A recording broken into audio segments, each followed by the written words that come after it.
Capston one finger తో touch చేస్తే revolution మొదలైనట్టే. Andhra Pradesh ఉత్పత్తులు ప్రపంచవ్యాప్తం కావాలని ఆకాంక్షించారు సీఎం చంద్రబాబు. స్వదేశీ విధానంతో స్వయం సమృద్ధి సాధించాలన్నారు. ఏలూరు జిల్లా ముసునూరులో పాప్కార్న్ సీడ్ ను ఉపరాష్ట్రపతి సిపి రాధాకృష్ణన్తో కలిసి ఆవిష్కరించారు. రైతుల ఉత్పత్తులను అంతర్జాతీయ మార్కెట్ కు తీసుకెళ్తే విలువ ధర పెరుగుతుందన్నారు. నదుల అనుసంధానంతో 4 రాష్ట్రాల్లో కరువు దూరం చేయొచ్చన్నారు. సందర్భంగా నేను ఉపరాష్ట్రపతి గారిని మనస్ఫూర్తిగా అభినందిస్తున్నా. దేనికంటే ఆయన మాట్లాడినప్పుడు గోదావరి కావేరి నదుల అనుసంధానం కావాలి, దేశంలో ఉండే నదుల అనుసంధానం కావాలని కోరుకునే వ్యక్తి మన ఉపరాష్ట్రపతి రాధాకృష్ణ గారు. ఇది ఒక కళ. అక్కడ ప్రపోజల్స్ పెట్టాం. 5 నదుల్ని కలిపే పరిస్థితి. గోదావరి, కృష్ణ, తుంగభద్ర, అదే సమయంలో పెన్నా, అదే సమయంలో కావేరి.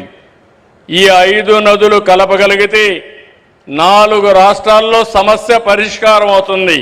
దేశ భవిష్యత్తు అన్స్టాపబుల్ అని చెప్పి మరొకసారి మీ అందరికీ విజ్ఞప్తి చేస్తున్నాను. ఏషియా మార్కెట్ కాదు, ప్రపంచంలో అన్ని దేశాలకి ఇక్కడ తయారు చేసిన పాప్కార్న్ పంపించే బాధ్యత మీది.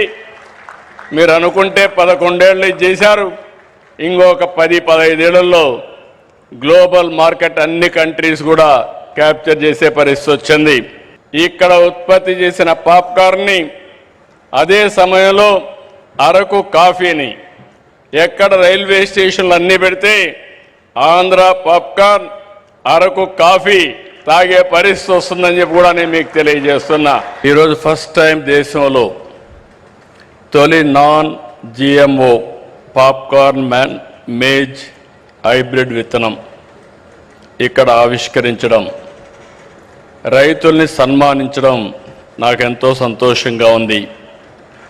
ఈ హైబ్రిడ్ విత్తనం భారత నేలపైన వాతావరణ పరిస్థితులకు అనుగుణంగా దేశీయంగా పాప్కార్న్ ఉత్పత్తిలో స్వయం సమృద్ధి సాధించేందుకు ఈ నూజివీడు గడ్డ పైన ముసునూరులో చేయడం మనందరికీ గర్వకారణం.